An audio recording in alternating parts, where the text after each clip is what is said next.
Bonsoir à tous, merci d'être si nombreux. Vous êtes un peu plus de 120 déjà connectés. Il y a plein de personnes qui nous rejoignent là, pour ce webinaire. Et donc, je vous remercie. On est très content chez l'UMESCA de pouvoir accueillir ce soir Michael Hirsch en direct de son Bonsoir. studio. Voilà, Bonsoir tout le monde. Bonsoir Michael Hervé. est en direct de son studio. Merci, bonsoir Michael. Bonsoir. Et il nous a préparé un petit truc assez sympa. Dans quelques instants, je vais lui laisser la parole. Il va pouvoir se présenter dans un premier temps. Ce qu'on a prévu, c'est de faire un mini sondage, un petit peu pour se mettre en jambe, et puis parce que dans ces périodes électorales, c'est pas mal de faire des votes, des sondages. Vous allez voir, on vous a préparé deux, trois petites activités comme ça. Et puis, Mickaël vous présentera son travail, comment il est organisé autour de tout ce qui est photo de produit, des petits trucs, des astuces et puis des points de passage. Une fois qu'il aura fait ça, on fera une petite pause publicitaire. Vous savez que ces webinaires, ils sont financés par BenQ et par Calibrite, donc je vous annoncerai, mais ça durera 1 minute, les offres spéciales qui sont proposées par notre partenaire qui est MMF Pro. Et ensuite, après cette petite page de pub, ce qu'on fera, c'est la session questions-réponses où vous pourrez être actif et poser les questions à Michael. Pour ceux qui ont déjà participé à des webinaires avec nous, vous savez comment ça marche. Pour les autres, je réexplique. Pendant la durée du webinaire, moi, je suis présent, mais je vais être beaucoup moins visible. J'agis en tant que modérateur. Donc, si jamais il y a des questions auxquelles je peux répondre facilement, eh bien, je le fais.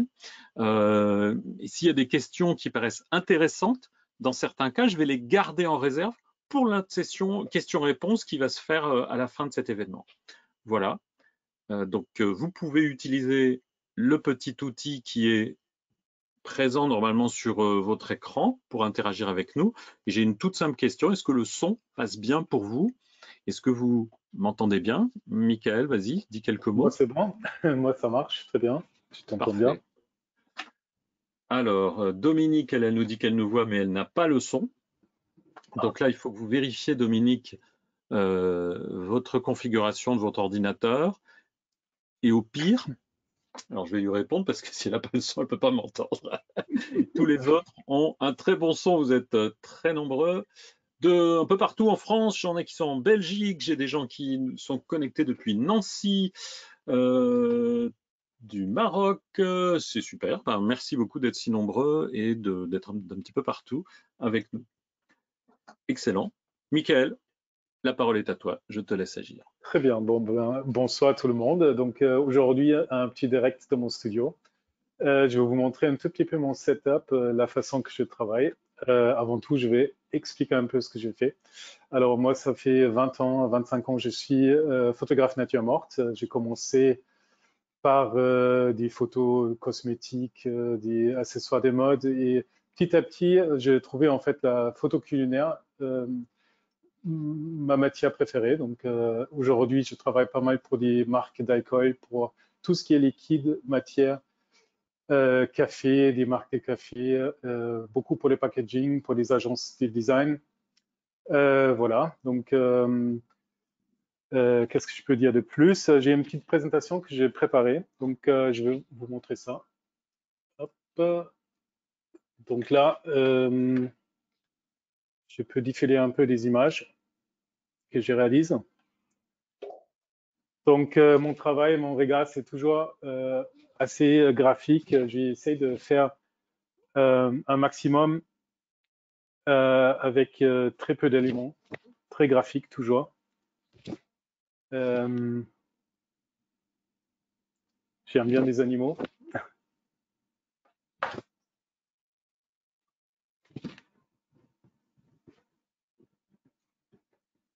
Donc toujours très close-up.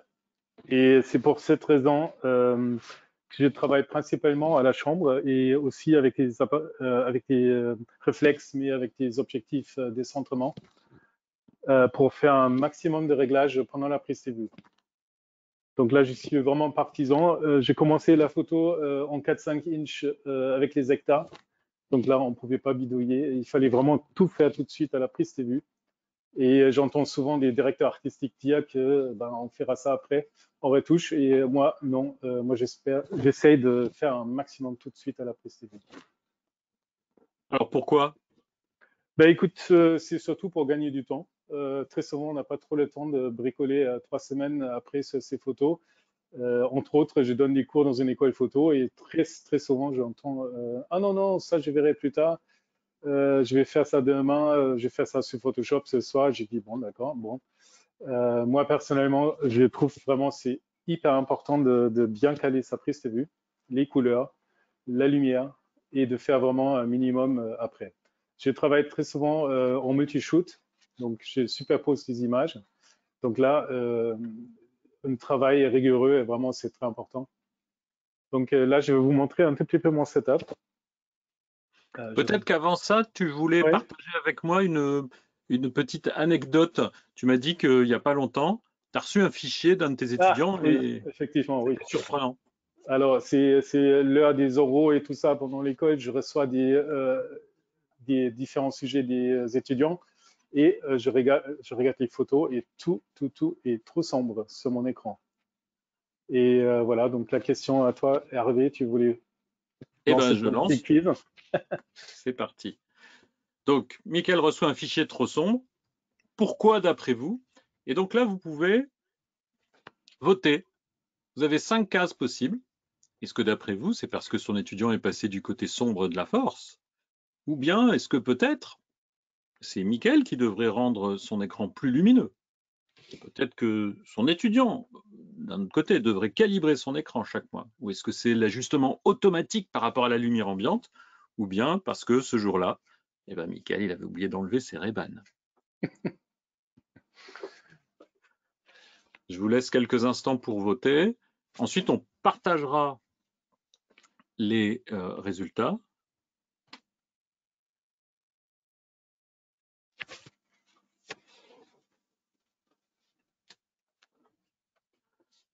Alors, vous êtes plus de 70% de taux de vote, donc le taux d'abstention baisse fortement.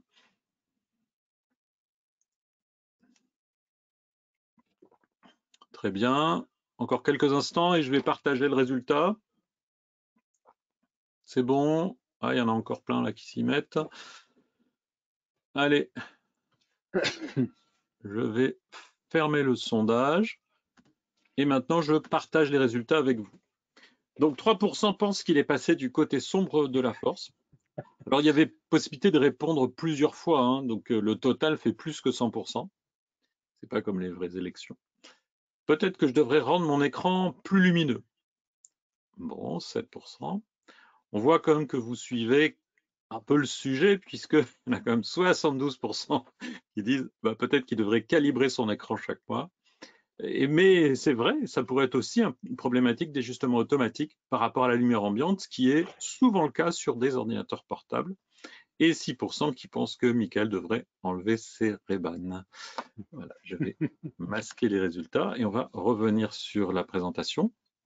Alors vous êtes bien entendu au courant du fait qu'un calibrage écran souvent va venir baisser la luminance, c'est-à-dire la quantité de lumière que l'écran émet. Et effectivement, ça peut être un signal quand vous recevez d'un autre photographe des fichiers qui sont trop sombres, que peut-être que lui, il travaille avec un écran qui n'est pas calibré, typiquement qui va être trop lumineux. Et du coup, comme son écran est très lumineux, eh ben, il va baisser dans son fichier les valeurs et les fichiers qu'il vous envoie, eh ben, ils sont très sombres, ils sont enterrés. C'est un grand classique. Quand vous avez ça, un des réflexes, c'est presque de dire, dis donc, est-ce que tu calibres ton écran? Ça pourrait être une bonne idée. Je te laisse reprendre la parole, Michael. Si tu pourrais peut-être fermer ton écran pour qu'on voit bien ta caméra vidéo. Absolument. Donc là, j'ai juste... hop, c'est bon pour toi? Est-ce qu'elle est dans le bon sens? Tu m'entends?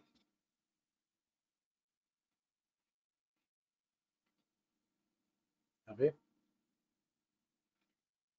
Oui, c'est très bien. Est-ce que tu veux, tu peux nous montrer ton setup, on t'attend. Tout à fait. Donc, alors, juste pour vous montrer vite fait, alors là aujourd'hui, je shoote avec un Nikon Z, avec un objectif de décentrement 85 mm. C'est un peu le standard pour moi quand je travaille pas avec la bête qui est là au fond. Ça, c'est la chambre avec laquelle je fais quasi toutes mes photos, soit avec tour numérique, soit je branche ma Nikon derrière. Ça marche très très bien aussi. L'idée, c'est vraiment de pouvoir gérer un maximum point de vue, perspective et toutes ces choses à la prise de vue. Et là, j'ai préparé un petit setup bien coloré, bien dans un style que je pratique assez souvent. Donc, très souvent, j'utilise donc un Fresnel spot qui tape derrière là, qui va être mon soleil. Au-dessus, une douche, une boîte à lumière qui est là pour gérer en fait mes contrastes. Si je coupe la boîte au-dessus, ça va être très très contraste l'image, donc ça va être très difficile à bien gérer les couleurs et le contraste de mon image. Donc ça, c'est vraiment le setup classique de toutes mes prises de vue, évidemment un peu adapté à chaque situation.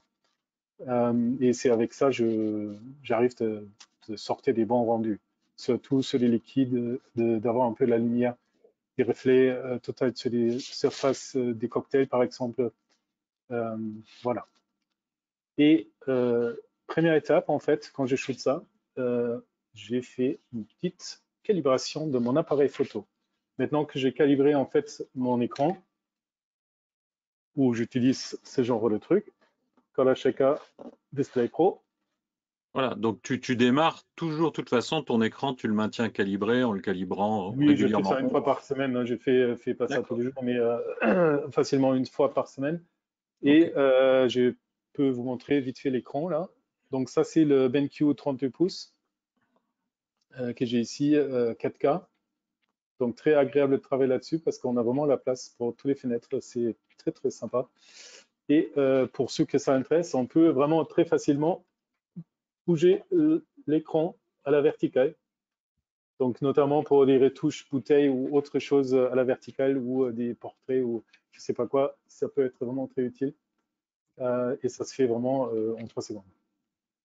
Euh, donc ces écrans-là, évidemment, c'est un écran à gamoute large, donc qui montre vraiment un large spectre de ce qu'on peut voir. Je vous montre une petite graphique sur ma présentation. Il y a un petit lag, je pense. C'est bon. Non, il n'y a pas de lag, tout va bien. Mais Tout est pour... bon. Voilà, donc c'est juste pour vite expliquer donc l'histoire d'écran à gamoute large. Parce que j'entends souvent la question, mais pourquoi on ne fait pas tout en sRGB, pourquoi on s'embête? Et en fait, c'est tout simplement, je vois toutes mes couleurs que mon appareil peut capter, ce genre d'écran, parce que l'espace de couleurs est vachement plus grand. Donc vous voyez l'espace Adobe RGB par rapport au sRGB, et au milieu, vous trouvez donc l'espace Euroscale pour l'impression. Voilà. Donc, c'est des couleurs bien flashy, comme dans mon set. Là, c'est vraiment très intéressant de s'intéresser plus près à la couleur. Et c'est là où on va utiliser ces petites chartes. Euh, on la voit bien, c'est bon. Ouais, ouais, c'est nickel. Donc, il y a cette, je vais la mettre à l'endroit. Il y a cette partie, c'est la partie calibration. Et ça, c'est la partie balance des blancs, charte créatif. Je ne sais plus comment vous appelez ça chez Calibrate. C'est ça, Euh, charte créative, c'est charte ça. d'ajustement créatif, si on veut. Voilà. Donc, l'idée, c'est de faire une photo de cette carte avec dans mon setup avant que je le marre. Donc, je vais la mettre en place. Là, j'ai un petit mini bras pour la tenir correctement. Ce qui est important, c'est qu'elle prend bien la lumière de mes sources de lumière. Voilà. Oui, Et je pense que un des points importants, et tu as raison de le préciser, c'est que la charte, elle doit être bien exposée, ni surexposée, ni sous-exposée, parce qu'il faut qu'on puisse exploiter toutes les informations de couleur qui sont présentes, pardon, sur la charte. Vas-y, je te laisse continuer. Oui, il n'y a pas de souci. Donc, donc du coup, là, en fait, je prends une première image. J'ai préparé ça. Attendez. Hop. Je vais remettre mon écran en place et je vais partager le logiciel de shoot. Donc, j'y travaille quasi à 100% en shoot connecté en studio. C'est très rare que je travaille sur carte parce qu'il n'y a vraiment pas de raison pour moi de le faire. Moi, l'avantage vraiment en shoot connecté, bah, la plupart d'entre vous va le savoir, c'est qu'on a tout de suite les résultats à l'écran lors de son shooting et on voit surtout beaucoup mieux ce qu'on est en train de faire. On a l'image plein pot, on voit les couleurs sur l'écran donc bien calibré. Donc maintenant, les couleurs souvent on shoot avec les caméras, avec le profil de l'appareil photo. Donc là, il y a des profils standards qui sont déjà intégrés. Ils ne montrent pas forcément toujours les bonnes couleurs. C'est des valeurs un peu génériques, hein, donc ils ne vont pas forcément s'adapter à chaque situation de prise de vue. Et c'est pour cela, quand c'est un peu tricky, bah, j'aime bien de fabriquer mon propre profil pour être sûr d'avoir les bonnes rendus de couleurs. Pour ce faire, alors on va juste faire un clic. Hop. Donc on a notre petite carte dans l'image. Je zoome un peu dessus. Donc vous voyez la partie qui m'intéresse pour l'instant, c'est la color checker. Je peux par exemple faire avant tout une petite balance de blanc. La balance de blanc dans cette carte, on peut déjà l'utiliser juste pour faire une balance de blanc. On n'a pas forcément besoin de faire un profil, mais ça c'est la suite pour moi. Ici, toute cette partie, on a ici et là la balance de blanc neutre. Et au-dessus, il y a des légères teintes. Je ne sais pas si vous les voyez sur vos écrans. Ça vient ici de plus en plus un peu au bleuté. Et donc, quand je clique là, toute l'image devient plus chaleureuse. Donc, je peux jouer en fait avec cette balance de blanc et donner un petit style selon mon goût. Et ici, c'est pareil. Là, c'est au milieu. Ça s'adapte plus pour photo de paysage. Et donc, on peut aussi refroidir. Ce qui m'arrive rarement en photo studio nature morte culinaire, j'ai plutôt tendance de réchauffer les couleurs que de refroidir. Sauf peut-être pour les cosmétiques, là j'aime bien parfois d'être plus frais. Voilà. Donc on va partir sur une image correctement exposée. Balance le blanc fait. Et on va exporter donc cette image pour la création de notre petit profil. On va juste retenir l'image. Donc c'est la 01042, juste pour se souvenir. Évidemment, on shoot en RAW. On shoot avec une courbe linéaire. On n'applique rien ici, on va juste shooter en linéaire. Dans mes couleurs, là, il y avait marqué comme profil le Pro Standard de Nikon. On ne va pas prendre ça, on va aller dans Capture One. Dans Lightroom, c'est un peu pareil. J'utilise pas Lightroom en shoot connecté, mais ça va être à peu près la même chose. Je vais aller ici dans Effet et choisir No Color Correction. Donc, je répète, on est courbe linéaire et pas de correction appliquée. Donc là, vous voyez en fait une image RAW telle qu'elle sort de mon boîtier, sans aucun réglage. C'est un peu flat, hein, on pourrait dire. C'est ça. Bah, en fait, c'est ça un peu le but. Hein. Donc là, c'est vraiment juste, on regarde si tout est bien exposé. Donc on regarde ici sur la charte si du blanc ou noir, on voit bien tous les cases, si c'est trop clair ou si c'est trop sombre. Et là, pour moi, c'est bon. Et on va aller dans l'export. Donc là, quand j'appuie sur exporter, j'ai fabriqué déjà un petit recette de développement, donc j'ai appelé calibration, bon, on peut donner n'importe quel nom. Hein. Et là, je vais l'exporter en TIFF 16 bits. 16 bits, ça c'est important parce qu'on veut un maximum d'informations des couleurs dans ce fichier. Et on va dire ici, profil ICC, intégrer le profil caméra. Donc ça, c'est le truc No Color Correction de mes réglages précédents. D'accord, là, tu es sur les outils qui sont à gauche de ta fenêtre. C'est ça, oui. Je ne sais pas si on le voit bien. Elle est petite, en fait, ta souris, donc c'est pour ça que je précise. Ah oui.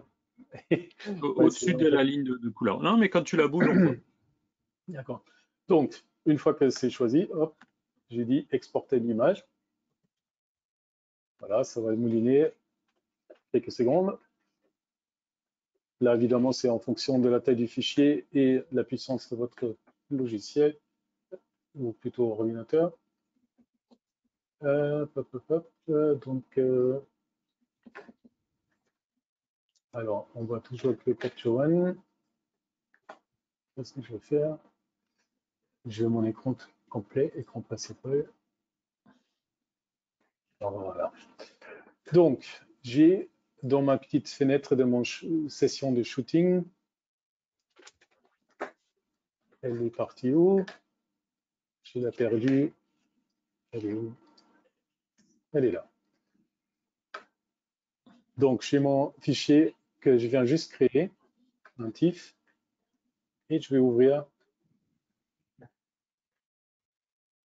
notre petit logiciel pour fabriquer le profil qui s'appelle Color Checker Camera Calibration. Tu peux l'ouvrir un peu plus grande, cette fenêtre? Oui, absolument. Oh, c'est bon? Ouais. Alors, ici, donc on a trois options. Le DNG, jusque-là, ces logiciels étaient uniquement capables de transformer des DNG. Donc, du coup, depuis certaines années, Capture One maintenant fait partie des heureux élus d'être compatible. Avant, malheureusement, ça ne marchait pas avec Capture One. J'étais très triste parce que c'était mon logiciel préféré. Ça marchait toujours avec Camera Raw et Lightroom et tous ces logiciels de la suite Adobe. Donc ici, on a DNG à 2 éliminants. Ça, c'est encore un peu plus spécifique. Là, on peut créer des profils. On peut l'appeler master. En fait, on fait 2 éliminants. Un, par exemple, avec Lumia Tungsten, et le deuxième avec le Flash. Et ça crée en fait un profil un peu lambda pour toutes les situations. Moi, j'utilise pas ça. Moi, ce qui m'intéresse, c'est les derniers, ICC TIFF. Donc là, je vais prendre tout simplement mon fichier que j'ai créé. Je vais le glisser là.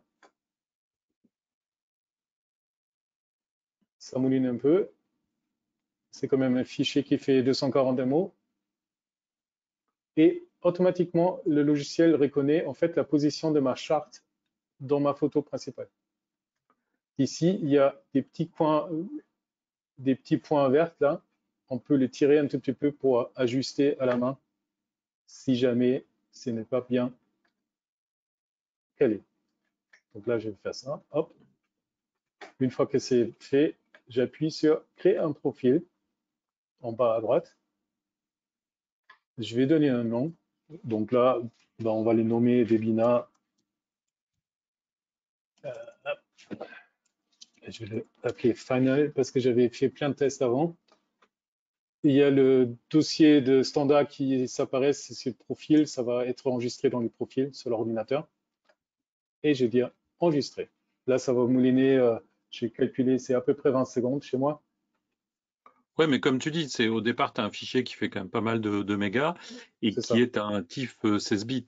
Quand on glisse, donc pour vous donner, pour ceux qui n'ont pas Capture One mais qui utilisent Lightroom ou Photoshop, un petit peu plus rapide, quand on glisse en fait un fichier qui est un fichier DNG, donc Digital Negative d'Adobe, dans le même logiciel. Vous avez vu, on peut mettre TNG, ça va un chouïa plus vite, mais c'est plus précis avec Capture One. Et avec Capture One, ici, ce qu'il vient de faire, Michael, c'est de créer un vrai profil ICC pour son boîtier qui capture les conditions de lumière et d'éclairage de la scène, le boîtier et l'optique qui est montée dessus et qui garde tout ça ensemble en fait. Et donc il lui a donné un nom et comme il dit, c'est très important de mettre un nom qui a une signification pour vous pour que vous puissiez le rappeler quand vous en avez besoin. Vas-y, je te laisse continuer. Oui, en fait, ce que j'ai fait, en fait, en règle générale, parce qu'évidemment, on peut remplir son ordinateur avec un tas de choses et à la fin, on ne se trouve plus.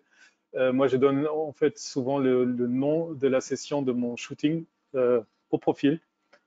Et comme ça, je me retrouve, je sais quelle date je vais créer et je ne vais pas chercher 3 heures pour trouver le bon profil à utiliser.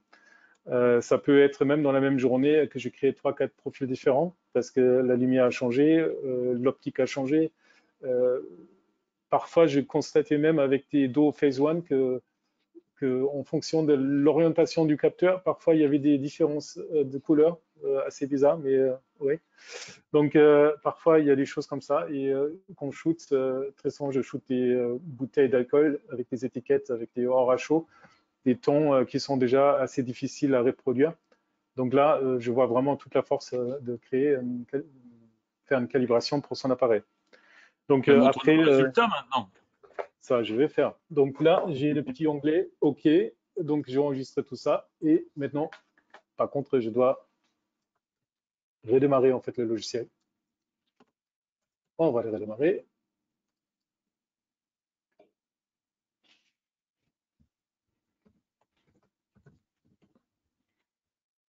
Donc là, je travaille avec Capture One 21. Donc, c'est le tout dernier. Je crois dans quelques jours, il y a un nouveau qui va sortir.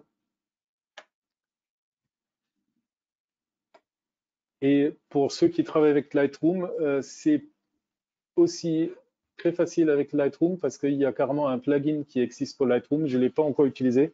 Je le faisais toujours à la main, un peu comme là. Mais pour ceux qui travaillent aussi pour des photos dans la nature, ça peut être assez intuitif et rapide. Voilà. Donc là, j'ai pour l'instant mon fichier de base et je vais en fait créer une variante juste pour avoir 2 fichiers côte à côte. Donc là, il y a 0 correction sur la première image. Sur le deuxième, je ne sais pas ce qu'il m'a appliqué. Ah oui, c'est encore le truc, là, les fameux machins standards.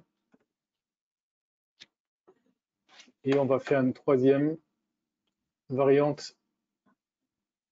Comme ça, je peux montrer les différentes étapes. Donc là, première chose, je fais une balance de blanc. Et sur le dernier, je vais appliquer donc le nouveau profil créé. Donc là, il faut le chercher un tout petit peu. Donc il se trouve du coup pas dans Nikon ou autre, c'est dans autre, dans le fichier autre, où il y a tout un tas de trucs. Et il y a mon petit profil Webinar Final. Voilà.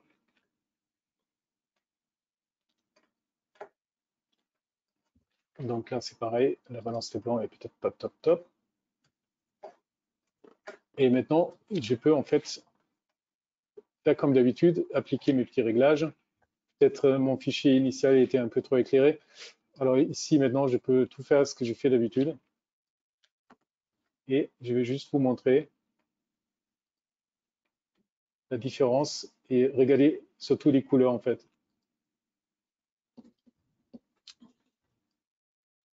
Bon, on n'est pas tout à fait dans le même éclairage, donc dans la même luminance, je veux dire. Je vais revenir un peu. Voilà, donc là, on voit mieux. Donc vous voyez surtout au niveau des tons bleus,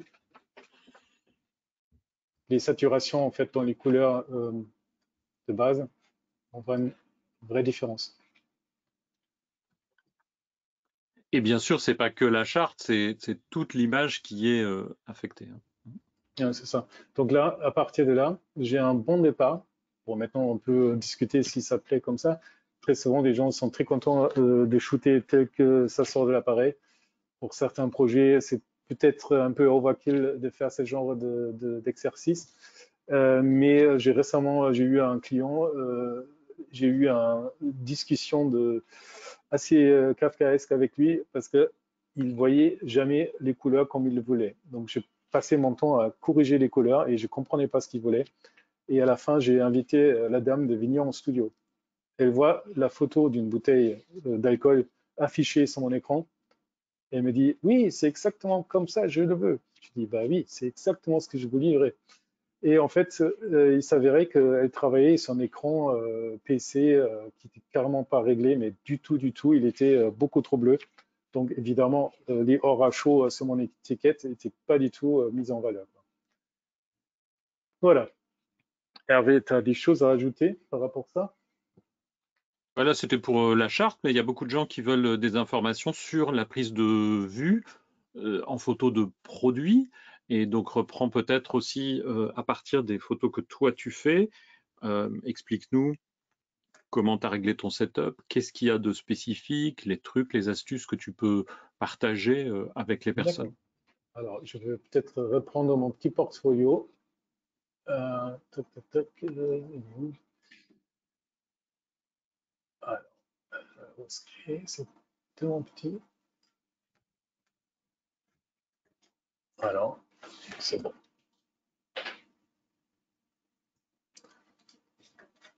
Donc, pour revenir un peu sur mon travail, alors, ce que j'adore, c'est tout ce qui bouge, des choses en mouvement, des liquides. Et encore une fois, c'est très important de bien préparer son set parce que là, c'est beaucoup de travail de nettoyage entre chaque shot quand j'ai fait des choses comme ça.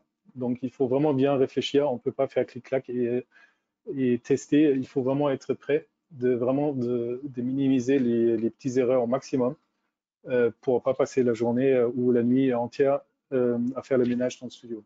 Donc, très souvent, ces genres de photos avec les liquides sont aussi très, très macro. Donc, pour ces genres d'images, c'est souvent des multi-shots pour avoir déjà levé à propre. Et ensuite, je m'applique pour shooter cette goutte. En fait, je travaille avec des espèces de pipettes qui sont gérées électroniquement avec des délais que je peux programmer pour vraiment avoir à chaque shot un résultat. Parce que ça, on peut faire toute la nuit, on va rien shooter du tout. Donc là, très souvent, je travaille avec des barils à laser, avec des trucs spécialement conçus pour capter le bon moment. Et j'utilise toujours une méthode qui est vieux comme le monde, c'est le Open Flash. En fait, je travaille dans le noir, j'ouvre l'obturateur de mon appareil et l'appareil à laser, par exemple, déclenche le moment choisi et déclenche les flashs. Et c'est uniquement les flashs, en fait, qui expose l'image. L'obturateur de mon appareil ne fait rien du tout là. Il est vraiment juste là pour être ouvert. Et de cette manière, on peut capter en fait les mouvements très rapides, euh, comme ici par exemple. Ça vient vite un peu cochon en studio. Pour ces images-là, on a travaillé avec des espèces de cubes en jelly, avec des colorants. Et en fait, j'avais la peinture jusqu'au plafond. Donc, j'ai passé un petit bon coup de peinture blanche à la fin. C'était assez cata. Donc là, classiquement, je vais en fait faire le set, shooter l'assiette tout seul, tous les ingrédients tout propres, et après on balance la sauce et après ben, on remonte l'image d'une manière que ça donne un résultat clean. Donc après, pareil, je travaille souvent sur des supports en étui-glace et là on voit le moindre petit poussière. Donc encore une fois, il faut vraiment travailler propre. J'ai pas envie de passer trop de temps en retouche après.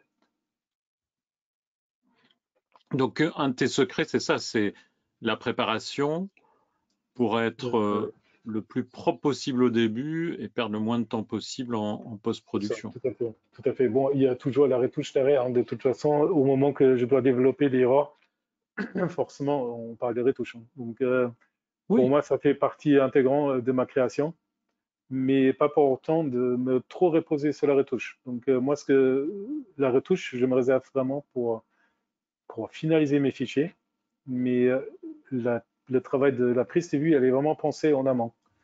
Donc, je sais ce que je veux obtenir et c'est dans ce sens que je travaille. Donc, c'est pas je fais clic-clac et après je regarde ce que je peux faire, c'est plutôt l'inverse. Et encore une fois, on avait parlé de ça l'autre jour, j'ai un petit classeur là. Oui, je partage toujours la caméra, non? Je sais plus. Tu la vois? alors, oui, Parce alors que ce que j'ai tu pas les peux faire à repos ce là. moment-là, tu peux peut-être fermer l'écran pour qu'on voit que Un plus ce grand, que tu ouais. montres à la caméra. Donc, attendez. Hop, Voilà. c'est mieux. Alors, par Parfait. exemple, j'ai des petits. C'est un peu chinois. Parfois, les assistants, ils comprennent rien du tout. parce que c'est un mix anglais, allemand, français, donc parfois c'est que moi qui comprends, mais ça suffit. Euh, et en fait, d'une shooting à l'autre, où j'ai un client et je reshoot un an plus tard la même chose à nouveau, j'ai pas besoin de chercher 3 heures. Qu'est-ce que j'ai fait? J'ai fait aussi toujours des petits photos avec mon téléphone juste pour mémoriser le setup, pour éviter de passer trop de temps à dessiner tout ça. Mais les valeurs clés, je les marque, genre hauteur de pied photo, quel type de boîte à lumière j'utilisais, quel spot, quel flash, quelle puissance, et tout ce que je peux noter, je note. Vu que pas mal d'objectifs que j'utilise sont manuels, ils transmettent pas forcément les données, des métadonnées sur le fichier. Donc, encore une fois, j'ai note tout ce que j'ai fait, surtout avec ma chambre. Et voilà. Qu'est-ce que j'ai oublié de dire? Après, la préparation, elle est pas seulement côté photo et technique, hein, c'est effectivement, si je travaille sur du IQ Glass, il faut déjà que ça soit clean, que ça ne soit pas une vieille plaque de l'année dernière qui est déjà tout destroy. Mais c'est surtout le stylisme qui effectivement est une partie importante de mon travail. Donc des photos très complexes quand je travaille pour le packaging, pour la glace, pour le chocolat. C'est pas moi qui prépare le chocolat. Je travaille avec des Bon. spécialistes qui font tout ça. Enfin, Est-ce que tu peux revenir sur ton écran parce que là j'ai pas mal de Oui. personnes qui visiblement n'ont pas ta caméra. Pourtant j'ai essayé d'expliquer, mais je pense que peut-être sur les ordinateurs portables, en fait, ils n'ont pas la Ah, deuxième image, ils ont que ton d'accord. écran principal. Attends, je vais voir ça parce que là, je suis sur Keynote. Toc, toc, toc. Non, mais c'est bien, là on voit. Et là, tu vois mieux ou... Oui, c'est bon, tout va Parce bien. Moi, qu'avant, moi, je vois les deux, hein. D'accord, bon, bah, C'est simplement les personnes qui ont depuis une tablette ou depuis un c'est smartphone, j'ai possible. l'impression Ouais, qu'ils n'ont ouais, que ton écran, ils n'ont pas la, d'accord, la caméra en fait. d'accord. J'ai pourtant bien partagé. Euh, de mon côté, tout est allumé là. Bon, Non, tout va bien. d'accord. Alors, donc pour revenir, il y a peut-être des questions par rapport à tout ça. Je peux défiler un peu les images. Non, mais ce qui intéresse les personnes, c'est que tu nous expliques, par exemple, quand tu fais ces compositions, euh, est-ce que tu utilises une optique en particulier? Comment tu travailles au niveau de tes éclairages? Puisque tu en as parlé un peu tout à l'heure, mais je crois que souvent tu as une lumière principale et ensuite tu utilises la technique des Alors, ma fill lumière, lights. oui, voilà. En fait, ma lumière, elle est toujours assez simple. En fait, j'essaie de recréer un tout petit peu la nature. En gros, c'est ça. Ce que vous voyez, pour ceux qui voient ma caméra et le set, j'ai ma lumière principale. Ça va être ici le Fresnel Spot. J'adore les Fresnel pour une simple raison, qui font une lumière très parallèle comme le soleil. Et ça donne vraiment une très jolie lumière, surtout quand on travaille avec des choses transparentes. Ça fait des jolis reflets, ça fait des jolies lumières qui traversent les objets transparents. Euh, Pas vraiment facile à reproduire avec un simple spot. Euh, Ça marche aussi bien avec des spots, avec une nid d'abeille par exemple devant, mais ça n'est pas exactement la même caractéristique que le mien. Pour moi, c'est vraiment ma source éclairage numéro un. Première chose que j'ai mis dans le set. Et ensuite, ça va être un travail d'adoucir et éclairer correctement des surfaces. Donc là, par exemple, avec mes liquides, si je suis un peu au-dessus, je veux voir un petit reflet dans les verres ou je veux avoir un petit reflet total dans les liquides. Montre-nous peut-être une image de liquide, si tu en parles. Oui, alors, hop, hop, hop. Je ne sais pas si j'ai maintenant exactement la bonne chose à Tu montrer. peux la mettre en plus grand aussi, parce que là, c'est pas très grand, Ouais, je vais la mettre en s'il te plaît. keynote. Par exemple, c'est cette Mhm, photo-là. mhm. En fait, le côté difficile avec tout ce qui est transparence et vert, c'est évidemment les reflets. Dès que j'ajoute la lumière quelque part, il va se voir aussi pour le vert. Donc, avec cette technique d'être plutôt en contre-jour, j'évite déjà un maximum les reflets très banals qui sont en pleine face. Euh, et avec un petit jeu de lumière d'au-dessus. Donc, dans ce cas, c'était pareil. C'était avec une boîte à lumière qui était juste à la verticale au-dessus. J'ai créé en fait la lumière qui se trouve sur le liquide tout autour en circulaire dans le verre. Et je rehausse un tout petit peu les lumières que ça ne soit pas complètement plombé. Ensuite, Plusieurs questions, si tu oui. veux. Peut-être que ça, c'est intéressant. On fera la partie questions-réponses après, mais il y a plusieurs questions sur est-ce que tu utilises un matériel spécifique pour le déclenchement, une barrière laser, phonique, une barrière lumineuse? Oui, tout à fait. Alors, ça, c'est un peu du bricolage. Je peux même pas vraiment faire la pub pour ça parce que c'est magasin de bricolage électronique et rafistolé à travers les années et ça fonctionne. Parfois, il y a des gens qui veulent emprunter ça chez moi et je ne le prête pas parce que c'était un long travail de préparation pour le faire fonctionner. Donc, Donc ça reste ton secret. ça reste un peu mon secret, mais il existe des solutions tout près. Hein. Qui existe. Je n'ai pas le nom, mais MMF, ils vendaient à un moment donné même un petit trick kit pour, par exemple, déclencher à cause du son, les flashs, par exemple. Je crois que ça s'appelait plutôt Trigger, un truc comme ça. Ok, il y a plutôt Euh, Trigger, effectivement. Il y a des gens qui disent Jama et oui, d'autres Jama, plutôt c'est Trigger. le premier que j'utilisais. Jama, j'ai commencé comme ça. En fait, Il y a Jama, c'est une boîte qui est Miox dans le sud de aussi. la France. Oui, c'est ça. Il y a plein de choses maintenant. C'est devenu un peu la mode, je pense. Et donc, il y a plein qui se sont intéressés à ça. Mais maintenant, les nouveaux qui sortent, ils sont un tout petit peu plus faciles à gérer parce que souvent, c'est avec l'interface de son téléphone portable que ça fonctionne. Et évidemment, c'est un peu plus ludique. Le mien, c'est un board Arduino et c'est vraiment, c'est un peu hardcore de régler en fait les valeurs. Et là, encore une fois, là, je note tout parce que à chaque fois, je ne le fais pas pendant 6 mois. Il faut une journée de test pour me remettre dedans. Donc, c'est très technique, c'est au milliseconde près. J'ai parfois des clients qui regardent l'heure et qui regardent la montre et disent alors, c'est toujours pas prêt. Et après, ils sont assez étonnés que chaque photo après est bon. Quoi. Après, il y a juste à choisir. Mais sans cette réglage préalable, ben, on peut passer une nuit entière sans avoir quelque chose d'intéressant, quoi.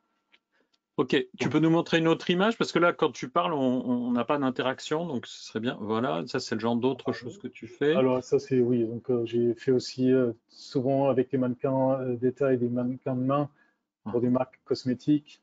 Euh, Et justement, on voit qu'il y a tout un travail sur la lumière. Plusieurs personnes demandent si tu travailles plutôt au flash ou plutôt en lumière continue ou en mode mixte. alors ça Et c'est c'est une quoi la question intéressante. puissance de ton Fresnel? Alors la puissance de mon Fresnel, je peux le brancher sur différents générateurs que j'ai à ma disposition. Euh, le plus classique, alors il va jusqu'à 3000 watts secondes, que j'utilise rarement. J'ai un générateur qui va jusqu'à cette puissance, mais c'était un temps révolu avec les hectares où j'utilisais ça, mais maintenant aujourd'hui, c'est plutôt maximum 1500 joules hein, que j'utilise. Euh, vu que je travaille, pour ceux qui voient l'image, très souvent je mets une plaque de diffusion devant pour juste adoucir un tout petit peu cette lumière, parce que sinon c'est quand même assez rude, c'est assez fort. Hein. Donc ensuite, la lumière au-dessus, ça va être à peu près pareil. J'aime bien travailler avec les générateurs pour une simple raison que j'ai tous les réglages à mes pieds, j'ai pas besoin de monter sur un escabeau pour régler après les spots. Pour ceux qui travaillent avec des monoblocs, ça marche très très bien aussi. Mais pour tout ce qui est douche au-dessus, avec la boîte à lumière des monoblocs, c'est un peu compliqué. Euh, Maintenant, il y a certaines marques qui se règlent à distance. Aussi, les flashs que j'utilise, c'est la marque Hensel. Je ne sais pas si j'ai pu le citer. Donc, je travaille depuis 25 ans avec Hensel. Donc, pour moi, c'est vraiment ce qui marche très très bien pour la nature morte et évidemment aussi pour la mode. Pour tous les lumières, cocktails, alcool, étiquettes, je travaille souvent avec des multiples sources de lumière. Donc, je fais mon set classique et je cherche juste la bonne image. Certains parmi vous ont certainement vu cette image en affichage à l'extérieur, bord de la périph'. C'était en 4 par 3 pendant des longs moments.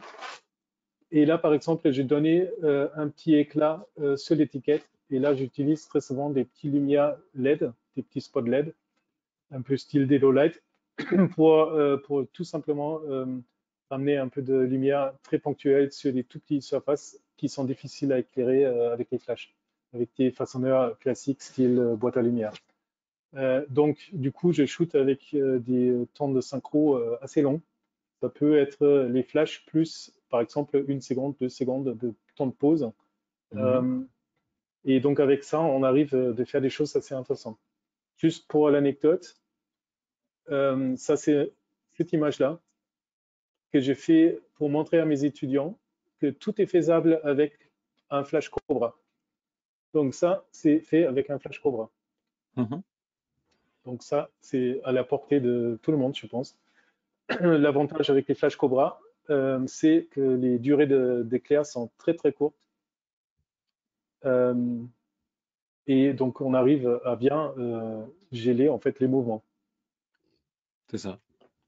Et effectivement, les flashs que j'utilise, ils sont capables de geler aussi les mouvements, mais évidemment le budget c'est pas la même chose. Mais pour faire par-ci par-là une photo d'une splash de glaçons qui tombe dans un cocktail, on n'a pas besoin de dépenser des milliers d'euros. Deux petits flash Cobra peuvent faire largement l'affaire.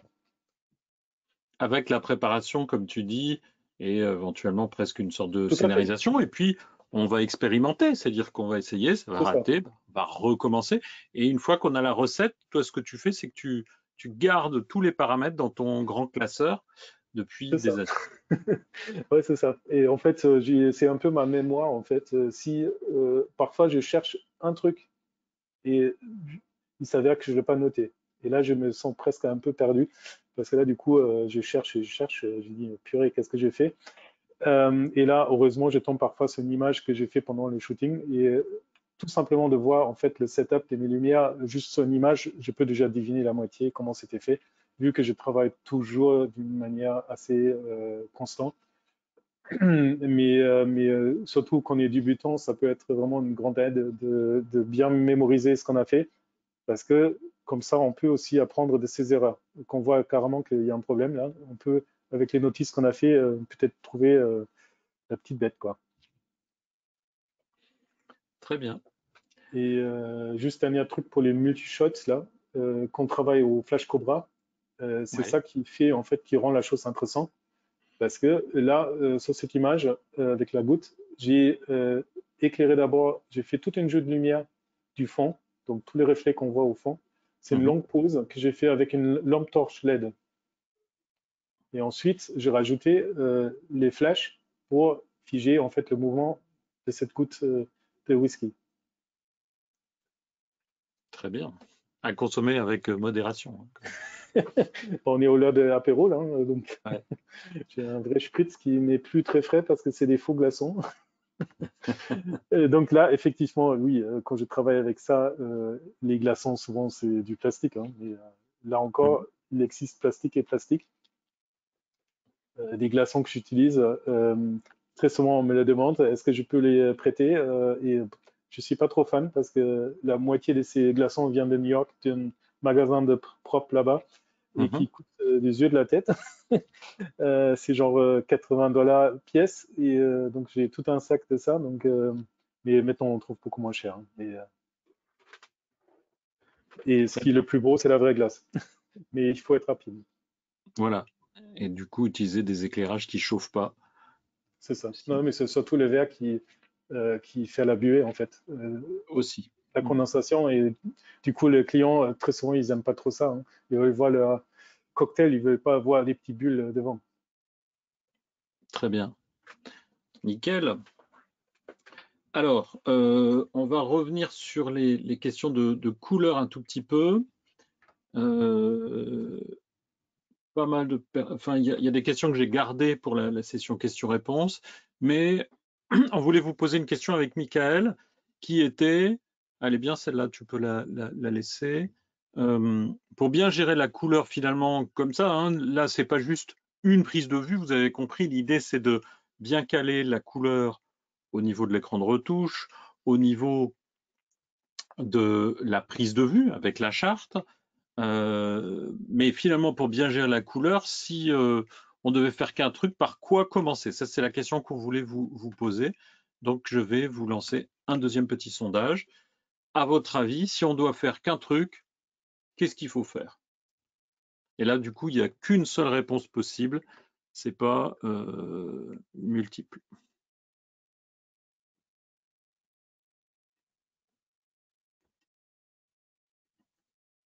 Je vous laisse répondre. Alors pour information, on était monté à plus de 210 participants, donc vous êtes nombreux. Je ne peux pas répondre à tout le monde de manière immédiate quand il y a des questions.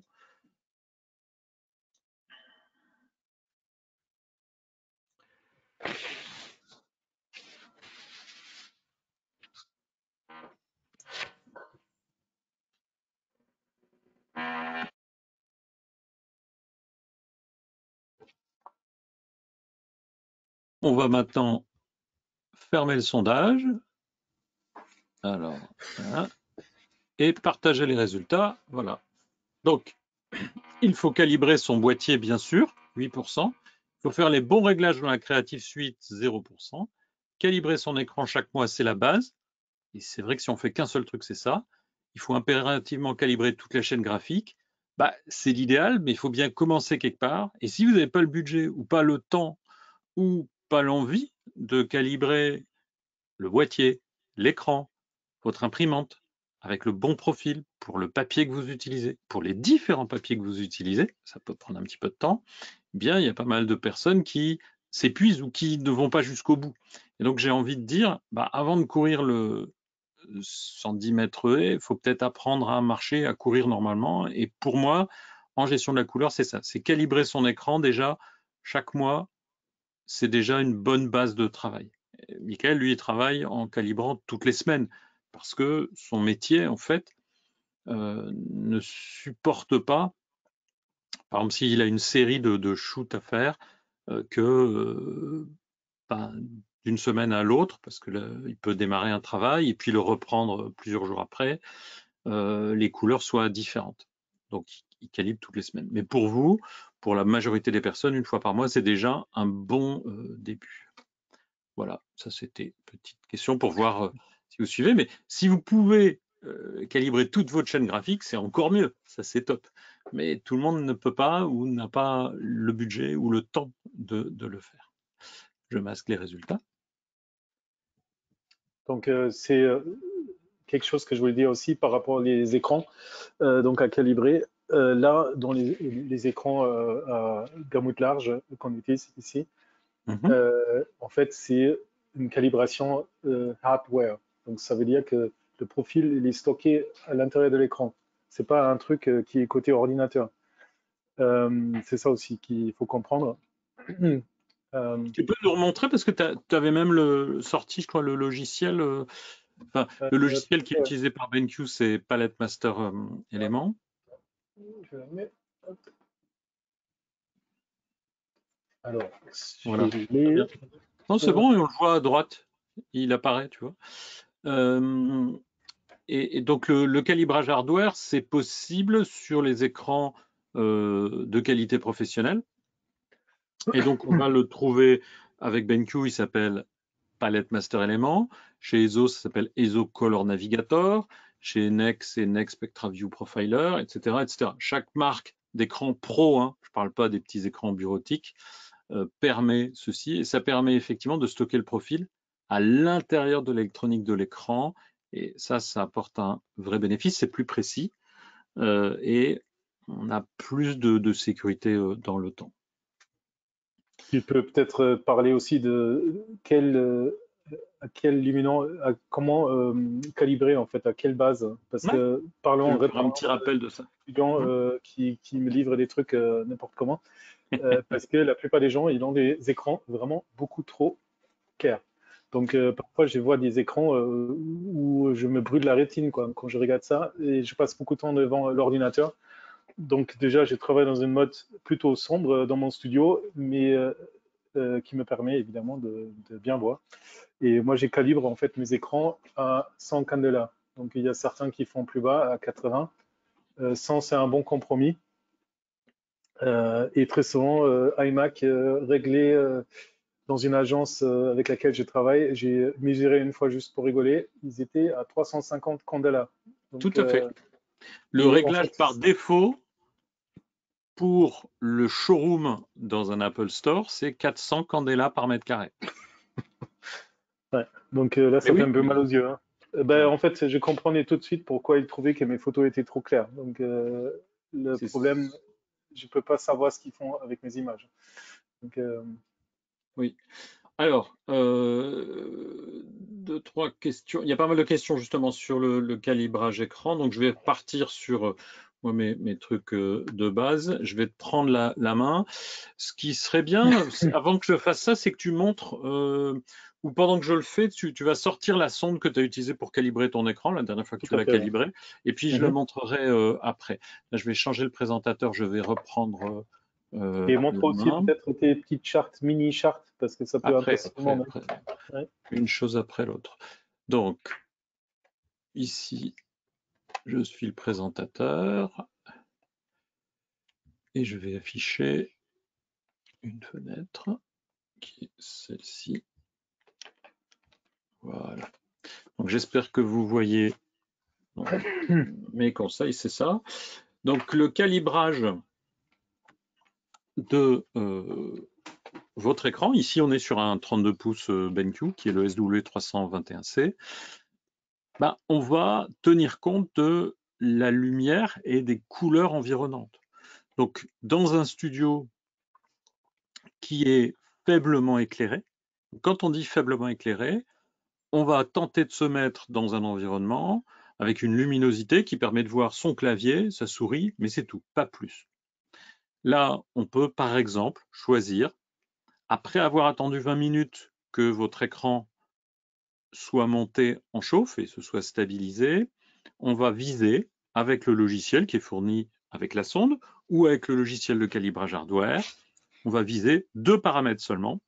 La valeur que vous avez ici, 100 candela par mètre carré, c'est la luminance, c'est la quantité de lumière émise par l'écran.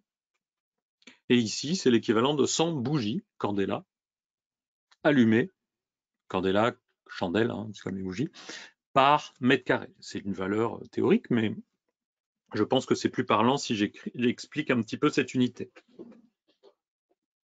Et on va choisir comme température pour le point blanc 6200 Kelvin ou 6005. Toi, c'est ce que tu utilises, hein, 6005 par exemple. C'est ça, oui, tout à fait, Et ouais. on ajustera après, vous verrez si ça fonctionne pour vous, on peut ajuster un peu en fonction de votre pratique. Ce n'est possible que si vous êtes dans une pièce faiblement éclairée. Donc, les personnes qui travaillent dans un bureau avec des collègues où il y a pas mal de lumière, souvent 100 candela, c'est pas réaliste. Vous allez peut-être devoir vous mettre à 120. Donc, je préfère préciser ceci. Tout ça, c'est possible avec un écran de qualité aussi. Et toi, tu avais dit, Michael, pour toi, un écran de qualité, c'est quoi? Alors, écran qualité pour moi, effectivement, qui montre toutes les couleurs qui m'intéressent. Donc, ça serait le espace Adobe RGB. D'accord? Donc, écran à gamme large. Donc, Oui. donc, écran graphique pour photographe.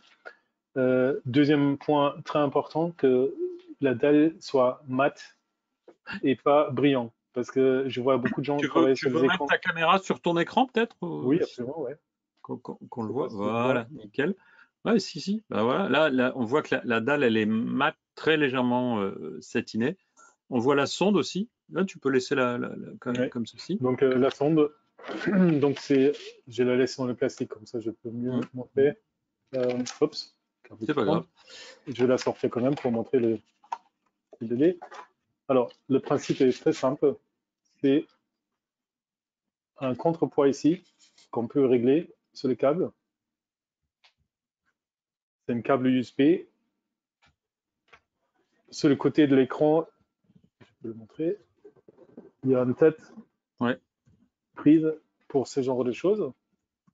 Donc, je peux directement brancher la sonde sur le côté et elle va donc être fixée comme ça sur l'écran. Et quand je lance le logiciel Palette Mass Element, il y a une fenêtre qui va s'ouvrir. Je ne sais pas si tu veux qu'on montre ça. Non, non, non, c'est bon. Ça fait un Juste, peu loin. mets-le sur l'écran pour qu'on montre en gros avec le petit contrepoids. En fait, la sonde, elle va venir se mettre au milieu de l'écran. Mais certains n'ont pas ta caméra vidéo. Je ne sais pas pourquoi. Ils n'ont pas tous les outils. Bon. Donc, une fois qu'on a calibré l'écran, donc on a dit qu'on va ajuster en fonction de la pratique. Qu'est-ce que ça apporte le calibrage? Un triple intérêt. Donc des couleurs plus justes sur l'écran, moins flatteuses. Alors pourquoi je dis ça? La majorité des fabricants d'écrans aujourd'hui, et c'est triste de devoir vous dire ça, s'évertuent à vous livrer des écrans qui sont techniquement tout à fait bons, mais ils vous les livrent avec beaucoup trop de luminance. Comme l'expliquait Michael, un iMac ou l'écran d'un MacBook Pro, il est pré-réglé à 350 ou 400 candela par mètre carré. C'est monstrueux, c'est beaucoup trop lumineux. La norme ISO pour la retouche photo, c'est 80 candela. Donc là, moi, je vous ai dit 100 parce que je ne suis pas excessif. Et je vous ai expliqué que dans un environnement de bureau, peut-être qu'on va viser 120. En tout cas, 350 ou 400, c'est du grand n'importe quoi. C'est beaucoup trop lumineux. Le but, c'est quoi? C'est d'attirer votre attention. Et puis, pour attirer votre attention, on va rajouter quoi? Du bleu. Ce qui fait qu'après, votre opticien va essayer de vous vendre des lunettes pour Voilà, j'ai une petite filtrer le bleu de votre anecdote à écran. raconter, moi. Et j'ai mon voisin qui joue de la perceuse, c'est super. Donc, on va avoir des couleurs. Après le calibrage, en fait, on va baisser la luminance de l'écran. On va réduire la présence du bleu qui vient nous pourrir tout les choses. Et puis, on aura du coup une image qui est plus juste et moins flatteuse. Ça va, parce que votre écran, il envoie moins de bleu et moins de lumière, ça va améliorer la durée de vie de votre matériel. Et oui, puisqu'il consomme moins, vu qu'il envoie moins de lumière. Et en plus, le bleu, c'est une des couleurs qui consomme le plus à produire. Et parce que votre écran est moins lumineux et qu'il est moins bleu, ça va réduire votre fatigue oculaire. Donc il y a un triple intérêt à calibrer. La première étape, c'est ce qu'on vise, mais il y a deux avantages qui parfois sont pas toujours perceptibles. Alors, je vous ai dit que je faisais cette petite page de pub. C'est maintenant. Il y a des offres spéciales qui sont proposées par MMF Pro jusqu'au 14 décembre. Il y a 6% de remise sur les gammes Calibrite et BenQ, avec des offres que je vais vous décrire très rapidement. Donc, sur Calibrite, c'est les sondes, dont la sonde que vient de vous montrer Michael et qui est sur son écran. En ce moment et jusque fin décembre, cette sonde, elle est offerte en plus avec le logiciel Luminar AI pour toutes les sondes Calibrite. Les écrans, là on a le SW270C, c'est un écran 2K qui peut être très bien pour la retouche photo. Sinon, vous avez, et là je vous ai mis en haut les différentes tailles d'écran, 24, 27, 32 pouces, le SW271C qui est son petit frère mais en 4K UHD, et ça c'est intéressant si vous faites de la retouche photo et puis de temps en temps un peu de vidéo. Et puis le 32 pouces qu'a utilisé Michael, qui s'appelle le BenQ SW321C. Si vous regardez en replay, je vous ai mis les vraies dimensions entre les 24, les 27 et les 32 pouces. J'ai souvent cette question parce que les pouces, ça ne me parle pas. C'est ce qu'on me dit, à moi non plus d'ailleurs. Et donc, je vous ai mis la diagonale en centimètres, la largeur et la hauteur en vrais centimètres. Et ça vous donne une idée de la place que ça prend. Est-ce que vous allez pouvoir caler votre écran sous une étagère ou autour d'un bureau, ou des fois, si vous êtes à Lyon ou à Paris, vous n'avez pas non plus 10 000 mètres carrés à votre disposition.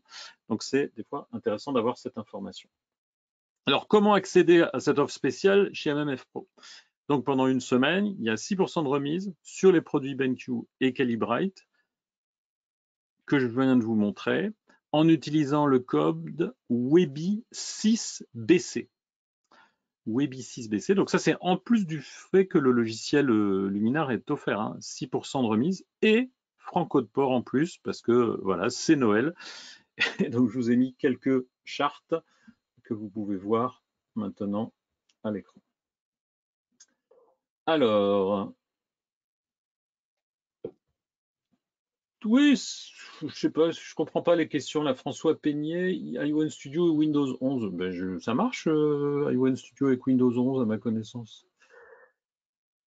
Tous ces produits, les sondes, elles fonctionnent sous macOS, sous Windows, et il y a même une version qui est disponible si vous cherchez un petit peu d'un logiciel pour que ça marche sous Linux, puisque ça, c'est des fois demandé. J'ai prévu aussi un petit truc, c'est de vous montrer les autres chartes. Mickaël vous a montré la Color Checker Passport Photo 2. Donc ça fait partie des questions qui nous ont été posées. Quelle est la différence entre la 1 et la 2? Eh bien, la Color Checker Passport Photo 2, comme vous le voyez, elle a la charte 24 pages qui est ici avec une échelle de gris, le RVB, cyan, magenta, jaune, noir. Tout ça, c'est très important. C'est des couleurs clés pour, d'un côté, la photo, de l'autre côté, pour le print, et d'autres couleurs. La charte d'ajustement créatif, que Mickaël utilise assez souvent lorsqu'il veut donner une teinte volontaire. Donc, il part, par exemple, du point neutre. Vous voyez qu'ici, il y a un tout petit arrondi en haut. Ici, il est en bas. Ça, c'est le point neutre. Et si je vais ici, eh bien, je vais être plus ici plus froid ou plus chaud. Ça, c'est pour du paysage. Et pour du portrait, évidemment, on démarre depuis le point neutre et on ne s'intéresse qu'à augmenter un tout petit peu la chaleur de l'ambiance. Cette charte, elle est fournie en standard avec 2 gris neutres. Le gris neutre, 18%, très important si vous faites de l'argentique ou si vous y remettez. Il y a beaucoup de jeunes, par exemple, qui sont passionnés aujourd'hui d'argentique. Ça, c'est 18% de réflectance et c'est probablement le type de gris neutre le plus utile si vous utilisez ou si vous remettez à l'argentique. Ça, c'est un gris neutre légèrement différent. Vous voyez qu'il est plus clair. Il donne des résultats un petit peu meilleurs lorsqu'on est sur des boîtiers numériques. Et ça, c'est la Color Checker Passport Photo 2. Color Checker Passport Photo 2. Si votre budget ne vous le permet pas ou vous voulez un truc un peu plus petit, on a la Color Checker Mini, qui est celle-ci. Alors, c'est un dos cartonné, c'est quand même moins solide. Je vous rappelle que la Color Checker Passport Photo 2, vous avez vu, elle est dans un boîtier. Donc, quand vous avez fini votre shoot, vous la remettez dedans. Elle est bien mieux protégée, notamment contre l'humidité et les gros doigts qu'on peut mettre dessus, parce que nos doigts, ils sont acides et ça peut faire changer les couleurs. Donc, celle-ci, c'est la version, on va dire, du pauvre, la Color Checker Mini. Pour ceux qui s'intéressent à la macro, parce qu'il y a pas mal de questions, donc je vous ai préparé un petit setup. Donc ici, c'est la Color Checker Nano. Alors vous voyez, c'est pas un trucage, hein, c'est vraiment mon petit bonhomme Lego. Et la taille de la Color Checker Nano, pourquoi elle est si petite? Tout simplement parce que si je dois prendre en photo des bijoux, des timbres-poste, je fais de la photo de maquette pour un architecte, eh bien, pour les détails, je vais avoir besoin, typiquement, d'une charte plus petite. Si elle était plus grande, elle prendrait trop de place et donc je ne pourrais pas l'exploiter. Là, c'est la nano. La mini, vous voyez quand même, il y a une différence. La Color Checker Passport Photo 2, la voici. Donc, si je monte la nano à côté, vous voyez que c'est quand même nettement plus petit. Et derrière moi, j'ai en plus de ça la version XL. La XL, elle fait 1 mètre de large et celle-là, elle est faite pour l'utilisation. Alors, c'est la version vidéo, celle-ci, mais la même taille existe en photo. Et ce grand format, c'est pour la photo au drone et puis la photographie, par exemple, lorsqu'on shoot au grand angle, pour les scènes larges, le spectacle, ce genre de choses. Après, on en a une encore plus grande qui fait plus de 2 mètres de large. Attention, c'est plus les mêmes budgets, il y a 2 mois et demi de délai, alors que toutes les autres que je viens de vous montrer, là, souvent, sont disponibles sous quelques jours. Donc, ça, c'était une des questions qui nous a été posée. Qu'est-ce qui se passe si je veux shooter en macro? Eh bien, peut-être que c'est intéressant. Alors, elle vaut plus cher, hein. Celle-là, elle est 159 €. Elle est montée à la main avec des pinces à épiler, puisque chacune des couleurs de chacune des chartes ici est produite séparément et ensuite c'est monté dans le petit cadre que vous avez ici, ce qui nous permet d'avoir une précision des couleurs extrêmement utile et exploitable d'une scène à une autre, d'un boîtier à l'autre et avec ces différents modèles. Beaucoup de questions. Donc, est-ce que sous Mac, sous Windows, j'ai répondu. Le prix du 32 pouces, vous allez aller voir sur le site de MMF. C'est jusqu'au 14-12. Ah ouais, 14-14, oui, c'est moi qui ai faux. Je vais le corriger tout de suite. Vous avez absolument raison. Waouh. Et pourtant, on n'a pas encore bu les cocktails de Michael. Hein. Ce que je veux dire. Pour faire des reflets avec une plaque noire comme support, ça je comprends pas. Une sonde i1 Display première génération, dois-je la remplacer par la Pro? Bah, si c'est une i1 Display Pro, elle va vous permettre de faire des calibrages et même du calibrage hardware. Donc vous verrez ça.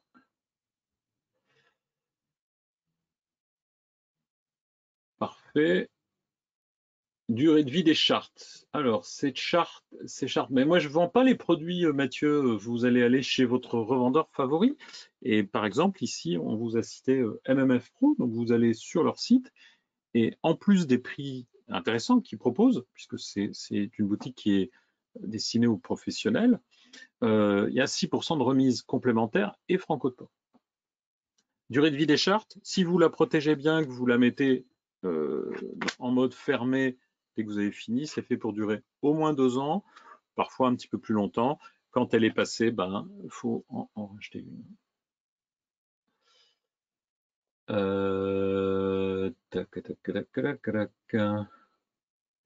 Chose importante dont on n'a pas parlé, je ne sais pas de quoi il s'agit.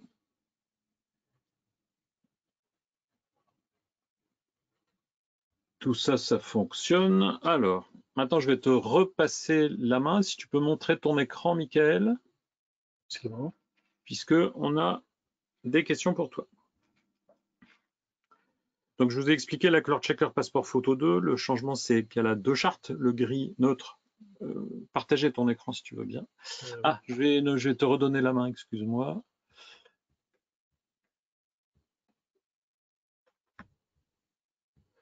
Voilà. La Color Checker Passport Photo 2, donc elle a une charte de gris à 18% et une autre un petit peu plus claire pour le numérique. Il y a des questions aussi sur est-ce que ça va marcher avec d'autres logiciels. Donc, les chartes, vous avez un logiciel qui est gratuit que vous pouvez télécharger qui s'appelle Color Checker Caméra Calibration, qui est gratuit, vous pouvez le télécharger, et qui va fonctionner dès que vous avez une des chartes que je vous ai montrées. Ça va fonctionner comment? Le logiciel tout seul va fonctionner pour Lightroom et Photoshop sous forme de plugin. Il va fonctionner avec Capture One en utilisant le fichier TIFF 16 bits comme Mickaël vous l'a montré tout à l'heure. Ces chartes sont aussi tout à fait compatibles avec d'autres logiciels. Donc ce format-là, cette charte, elle est vue directement dans DaVinci Resolve pour faire de l'étalonnage couleur en vidéo, par exemple. Et ça, on n'a même pas, vous n'avez pas besoin de charger un logiciel, c'est dans le logiciel source de DaVinci Resolve, même pour la version gratuite. Pour d'autres outils comme DxO, Affinity, etc., je n'ai pas testé, mais je soupçonne que ça va fonctionner si vous vous mettez en mode manuel et en choisissant de prendre les couleurs de référence. Il faudrait regarder dans les logiciels de ces marques comment ils font pour ensuite ajuster les couleurs. Les meilleurs résultats, les plus précis, on les obtient la plupart du temps avec Capture One, ce qui est le logiciel qu'utilise Michael, mais ça marche très très bien aussi avec, comme on l'a dit, Photoshop, Lightroom et d'autres produits. Eh bien, Gérard, moi je vous invite à essayer avec DxO ou contacter DxO. Je ne peux pas deviner s'ils intègrent les chartes Color Checker. Ce que je vous ai montré, ça fait 45 ans que c'est les mêmes valeurs de couleurs qui sont connues, diffusées, publiques. Si l'éditeur, comme Adobe, décide que ça fonctionne, ça fonctionne. Si l'éditeur décide que ça ne fonctionne pas parce qu'il souhaite rester propriétaire, il est libre. Je ne peux pas, moi, le forcer à le faire. En ce qui concerne tes questions, Mickaël, on est sur un scénario. Si le client n'a pas les mêmes couleurs que toi ou n'est pas content, qu'est-ce qu'il faut faire? En fait, par expérience, maintenant, j'essaie de poser des questions un peu style diplomatique à mon client pour comprendre d'où vient le problème. Moi, je sais très bien que mon écran est calibré, que j'utilise un écran de grande qualité, mais je suis persuadé que c'est pas forcément le cas en face. Donc, comment faire pour travailler avec mon client pour qu'il soit content au final? Donc voilà, donc je pose tout doucement les questions. Qu'est-ce que vous utilisez comme écran? Est-ce que vous travaillez sur Mac? Est-ce que vous travaillez sur un PC? Si c'est un PC, c'est quel type d'écran que vous utilisez? Et en fait, j'essaie avec toute diplomatie de faire comprendre que à ce stade, c'est difficile à juger mes fichiers de grande qualité sur son écran qui n'est pas malheureusement grande qualité. Parfois c'est facile, parfois c'est pas facile. Et heureusement, souvent, il y a évidemment l'étape après des gens qui sont graphistes qui utilisent derrière. Mais même étant graphiste, ils ne connaissent pas tous les problèmes de colorimétrie et comment régler un écran parfaitement. Tu peux Euh, remontrer l'écart entre SRVB et Adobe RVB, s'il te plaît? oui.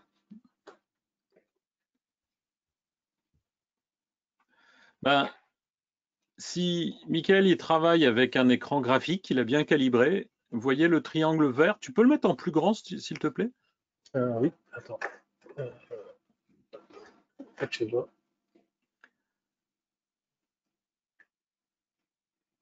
Là, enfin, il représente qu'une toute petite. Voilà, nickel. Donc, Adobe RVB bien calibré, l'écran, il va couvrir le triangle vert. Votre client en face, il regarde depuis un ordinateur portable. En plus de ça, qui va être trop lumineux et peut-être qu'il y a trop de bleu. Et ce serait le triangle rouge, le sRVB.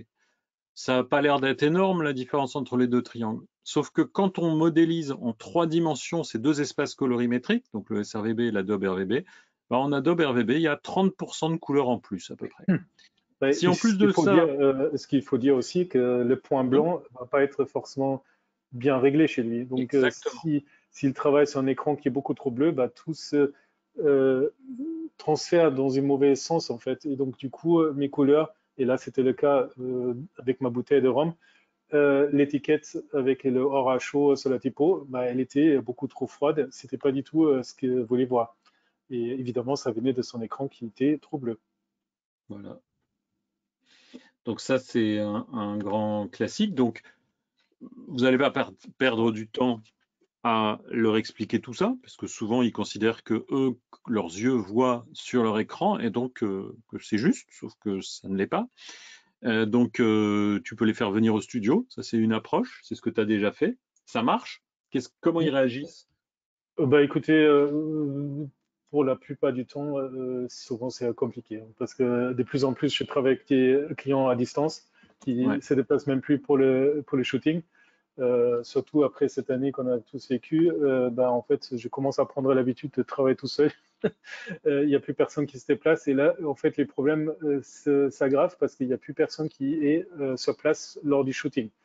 Très souvent c'est compliqué de faire comprendre que chez moi, tout est bon, que le problème est ailleurs.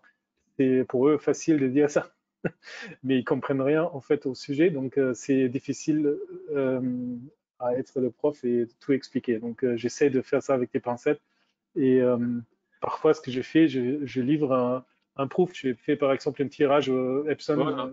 que j'envoie par la poste, tout simplement comme dans les bons vieux temps, qui se rapproche au mieux à ce que je veux montrer. Et là, tout d'un coup, tout va bien. Mais c'est ce côté numérique envoyé par mail, des logiciels où il n'y a pas de gestion de couleurs, ou presque pas. Là, c'est très difficile à discuter des choses très subtiles comme la couleur. Très bien. Le...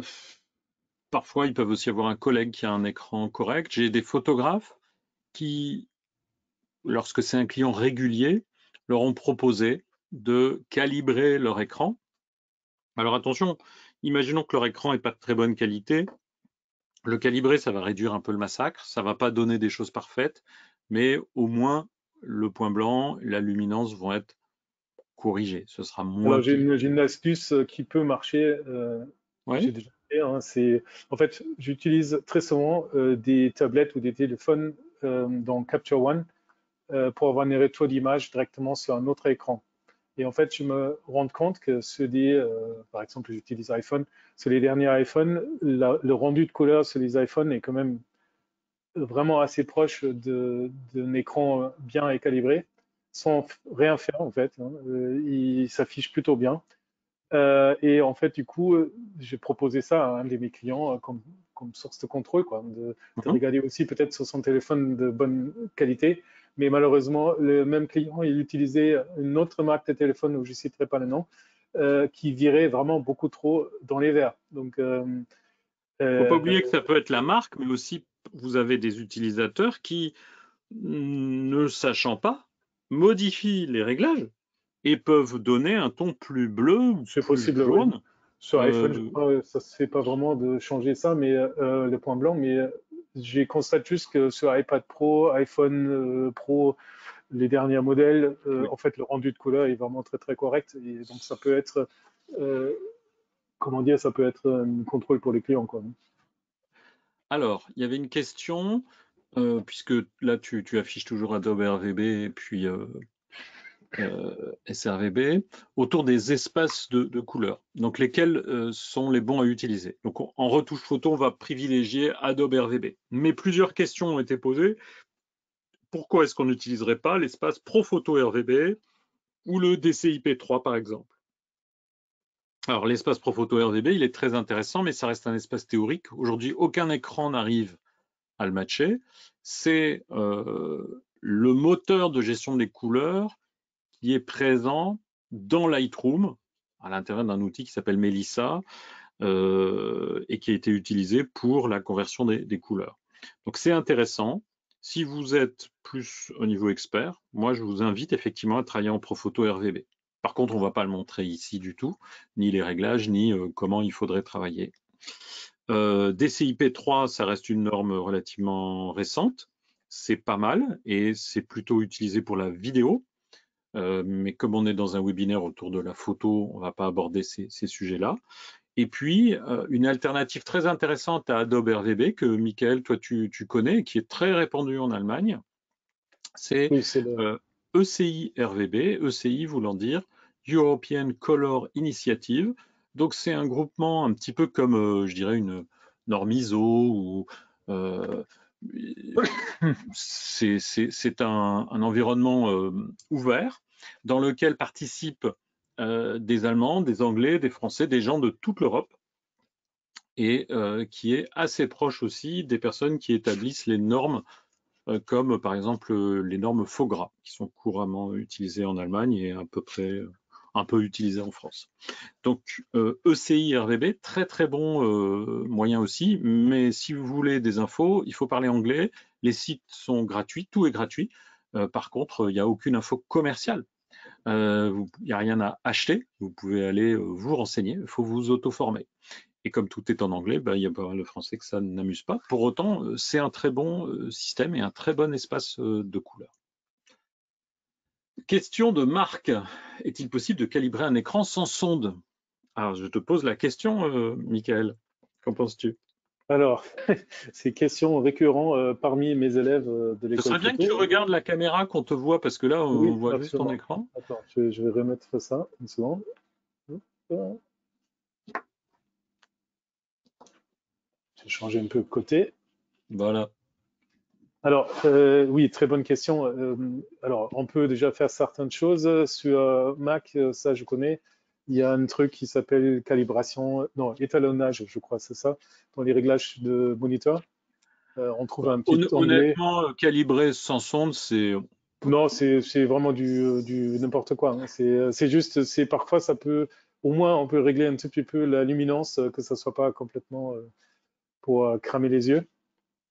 Mais ouais. on peut pas faire un vrai calibrage sans la sonde, ça c'est pas possible.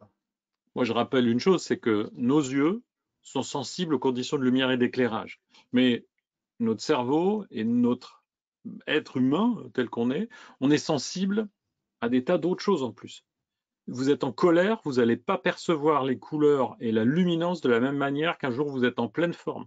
Donc d'une journée à l'autre, votre réglage, si vous le faites sans sonde, va être extrêmement différent d'un jour à l'autre. Parce qu'aujourd'hui, il a neigé, dans la ville où vous êtes, vous n'allez pas calibrer votre écran de la même manière que si c'était un jour de pluie. Du coup, tous les intérêts qu'on a cités, qui est d'établir un point de référence neutre comme point de départ pour votre retouche, bon, ils sont perdus.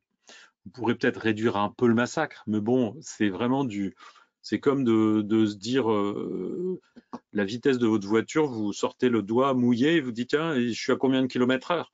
Bon, bah, allez-y. Si vous y arrivez, moi, c'est très bien. Mais le résultat est très, très aléatoire. On a pu faire le test avec quelqu'un qui est un professionnel de la couleur, avec qui on s'est amusé à le faire calibrer un écran, mais sans sonde, sachant que c'est vraiment un spécialiste. Eh bien, d'une fois à l'autre, on avait à chaque fois un réglage qui était pas mal, mais sur 5 jours de suite, chaque jour, le réglage était différent. Chaque fois, il était pas mal, mais il était différent entre le lundi, le mardi, le mercredi, le jeudi et le vendredi. 5 réglages. Avec une sonde, on a cette régularité, et ça, c'est important parce que comme ça, vous pouvez travailler de manière sûre. Vous savez que vous avez un point de départ qui est propre et qui est stable. Il y a eu plusieurs questions sur les différents types de sondes. Qu'est-ce qu'elles peuvent faire? Il y a un petit tableau comparatif que vous pourrez voir sur le site de Calibrite si vous le souhaitez, mais je peux rapidement vous expliquer. En gros, il y a 4 sondes chez Calibrite. Il y a la Calibrite Color Checker Display.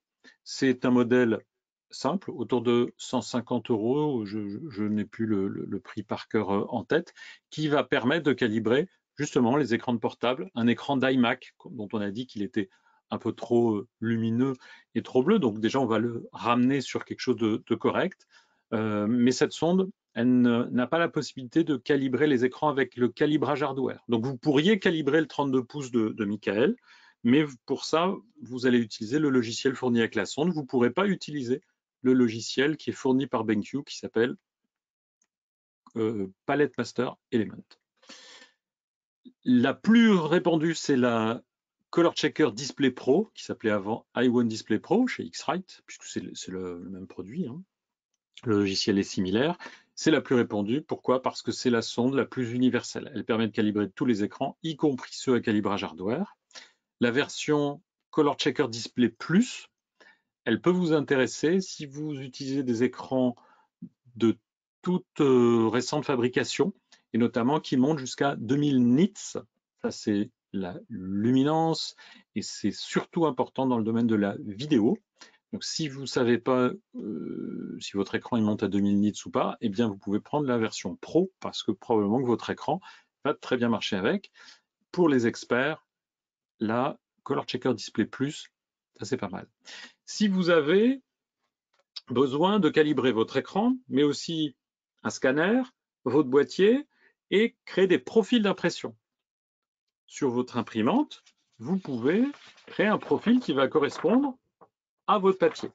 Et bien à ce moment-là, il ne vous faut pas une sonde écran. Les 3 modèles dont je vous ai parlé sont des colorimètres, ils permettent de calibrer l'écran et aussi un vidéoprojecteur, mais il vous faudra un spectrophotomètre et ça s'appelle le Color Checker Studio.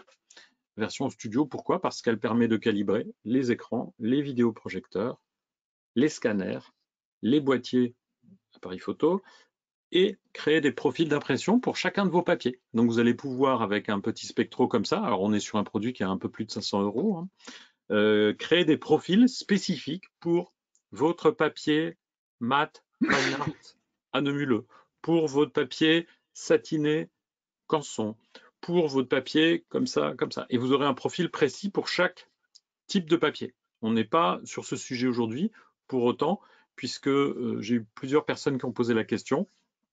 Donc, la Color Checker Display pour tous les écrans, mais pas le calibrage hardware. Display Pro, calibrage hardware. Display Plus, vous avez la possibilité donc d'aller sur les écrans jusque 2000 nits, et c'est plus intéressant si vous êtes en vidéo, elle va plus loin dans les réglages. Et la version Studio, Color Checker Studio, qui vous permet de calibrer du coup toute votre chaîne graphique. Je peux peut-être rajouter quelque chose de mon Bien sûr. expérience par rapport à l'impression. Effectivement, je m'amuse aussi de faire des tirages avec une imprimante jet d'encre. Et là, je vais me créer carrément un profil dédié à l'impression parce que je constate que même à 100 candela, j'avais toujours des résultats qui n'étaient pas tout à fait comme à l'écran. Et en baissant à 80 candela, j'étais plus proche. Donc, mais je m'amuse pas trop de fabriquer mes propres profils. J'avais essayé ça une fois. J'étais pas assez patient, je pense. Donc, j'utilisais tout simplement les profils du fabricant du papier et avec le bon calibrage d'écran, ça donnait quand même déjà un très bon résultat. Très bien. Bah ça c'est cool. On a vu ça, on a vu ça, on a vu ça. Là, pour moi, j'ai répondu à pas mal des questions.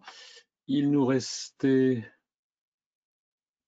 eh bien, les questions que vous pouvez nous poser maintenant. On vous écoute. Il est 19h30, hein, donc on va quand même maintenant prendre peut-être encore une ou deux dernières questions. Et ensuite, on va vous libérer. Après, c'est l'apéro. Aussi.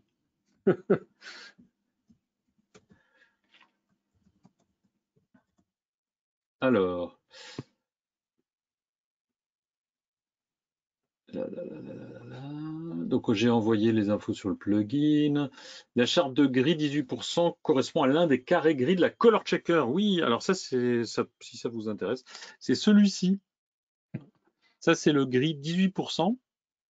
Mais c'est sûr que pour certains appareils photo, c'est pas mal d'avoir une surface un peu plus grande. Donc on est sur celui-ci, 18% de réflectance. Et c'est la norme pour notamment la photo argentique. Pour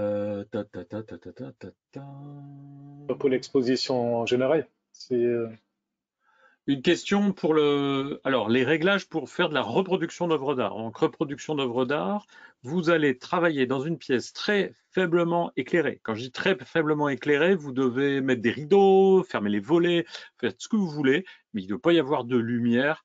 Vous devez travailler dans la pénombre. À ce moment-là, vous pouvez travailler à 80 candela par mètre carré. C'est la norme ISO pour la retouche photo. Et vous pouvez travailler à 5500 Kelvin comme valeur en Kelvin.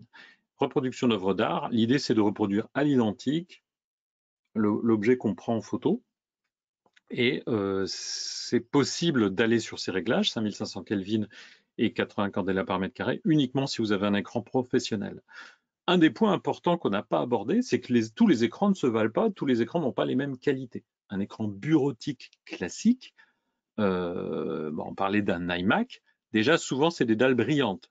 C'est pas terrible, ça va nous permettre d'avoir soi-même devant nous, donc super, mais moi je veux pas faire de l'autoportrait, donc ça me plaît pas forcément. Beaucoup d'écrans bureautiques sont brillants, donc déjà c'est gênant. On va préférer pour la retouche photo des dalles IPS, mat, un écran si possible avec une visière anti-reflet et le calibrage hardware. Des écrans peuvent être très chers et pour autant pas du tout intéressants pour la retouche photo. Par exemple, les écrans pour le jeu vidéo qui ont comme capacité un taux de rafraîchissement extrêmement élevé. Ok, super, mais c'est pas ce qui nous intéresse pour la photo. Donc, faites attention quand vous choisissez votre écran. C'est pas une question que de prix, c'est pourquoi il a été fait, pourquoi il a été conçu. Je pense que ça, c'était une info aussi. Je lis entre les lignes de vos questions. Alors,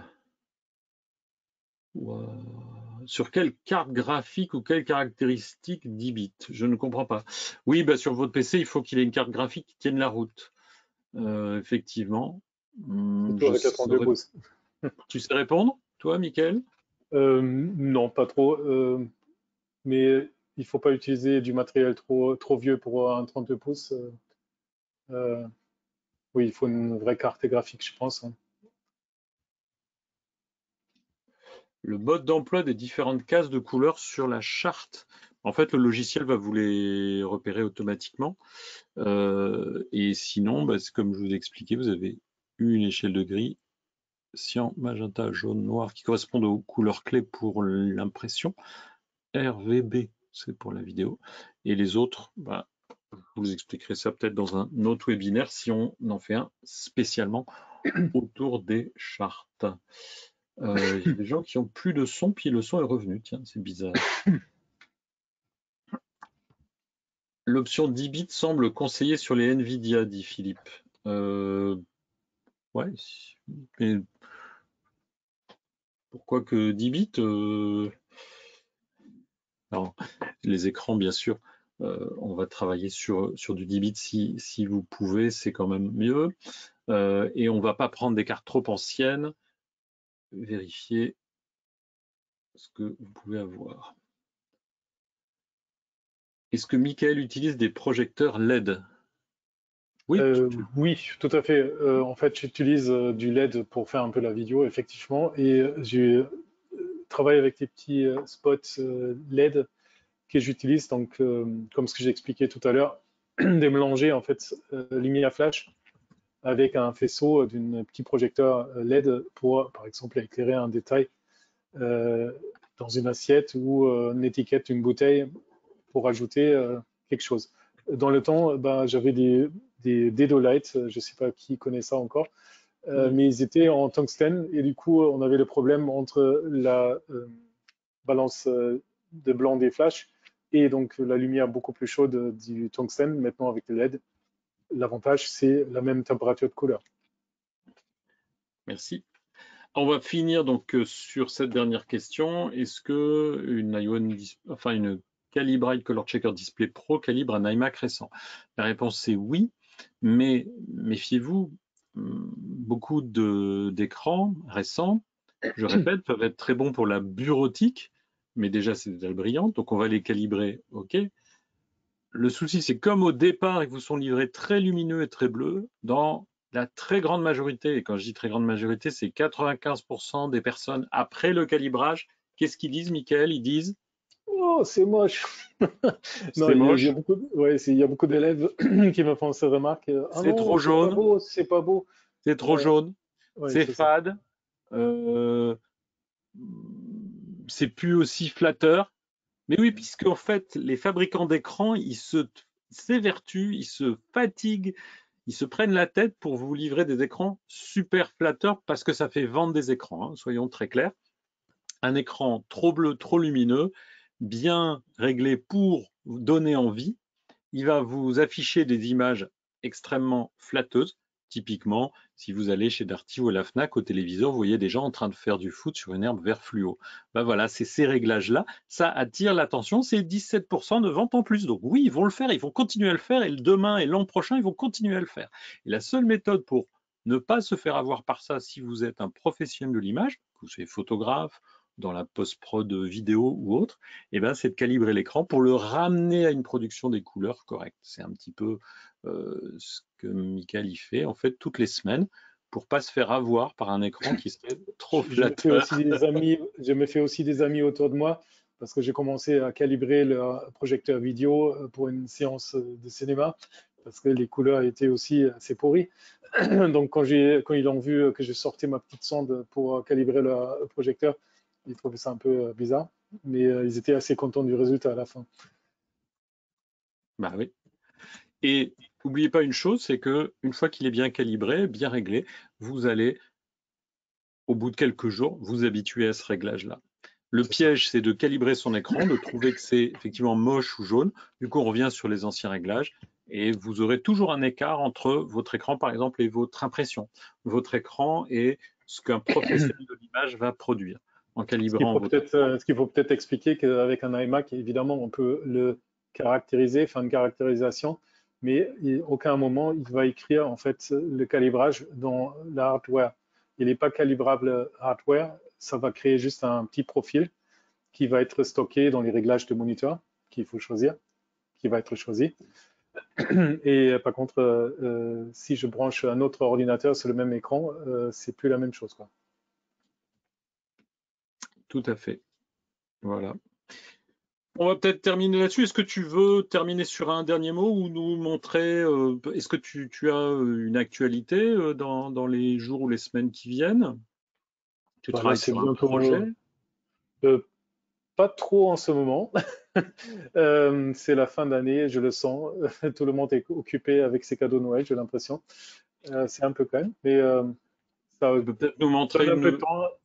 Oui, une belle photo, soit de chocolat, soit de quelque chose oui, pour on va qu'on faire ça. termine sur une belle image.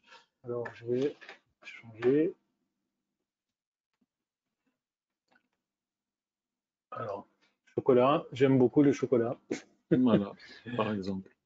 Et Et sur ce, ben, on vous souhaite une très bonne soirée, de très belles fêtes. Faites attention à vous.